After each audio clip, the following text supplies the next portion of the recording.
3 రోజుల పాటు జీవిత పుత్రిక పండుగ సందర్భంగా బీహార్లోని నదులు, చెరువుల్లో పుణ్యస్నానాలు చేస్తూ 37 మంది చిన్నారులతో సహా 46 మంది నీట మునిగి చనిపోయారు. ద్వితీయ లేదా జీవిత పుత్రిక అని పిలుచుకోబడే పండుగ సందర్భంగా రాష్ట్ర వ్యాప్తంగా నదులు మరియు చెరువులలో పవిత్ర స్నానాలు చేస్తూ 43 మంది మరణించగా మరో 3 అదృశ్యమయ్యారని బీహార్ ప్రభుత్వం గురువారం విడుదల చేసిన ప్రకటన పేర్కొంది. బుధవారం జరుపుకున్న పండుగ సందర్భంగా రాష్ట్రంలోని 15 జిల్లాల నుండి మరణాలు నమోదయ్యాయి.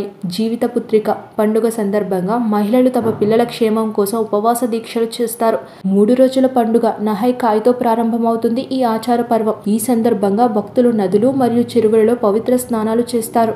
2023లో బీహార్ రాష్ట్రంలో జీవిత పుత్రిక పండుగ సందర్భంగా మొత్తం 22 మంది చనిపోయారు.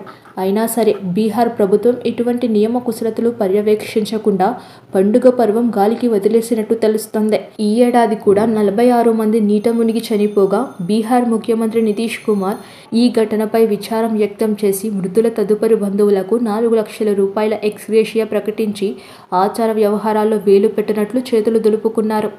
ఇదే విషయమై కేంద్ర ప్రభుత్వం కానీ, నేషనల్ మీడియా కానీ ఎటువంటి వార్తా చర్చలు జరపకపోవడం విచారించాల్సిన విషయం. తూర్పు చంపారణ్, పశ్చిమ చంపారణ్, ఔరంగాబాద్, నలంద, కైమూర్, బక్సర్, సివాన్, రోహ్తాస్, సరన్, పాట్నా, వైశాలి, ముజఫర్పూర్, సమస్తీపూర్, గోపాల్గంజ్ మరియు ఆర్వాల్ జిల్లాలలో నీట మునిగిన ఘటనలు చోటు చేసుకున్నాయి. ఔరంగాబాద్లో 8 మంది, కౌమూర్లో 7, పాట్నా, సరన్, తూర్పు చంపారణ్లో 5, పశ్చిమ చంపారణ్లో 3, రోహ్తాస్లో 3, వైశాలి, సమస్తీపూర్, ముజఫర్పూర్లో 2 చొప్పున, గోపాల్గంజ్, ఆర్వాల్ జిల్లాలలో ఒక్కొక్కరు చొప్పున మరణించారు. సబ్స్క్రైబ్ చేయండి. Please do subscribe to. Please like, share and subscribe to top Telugu TV. Top Telugu TV.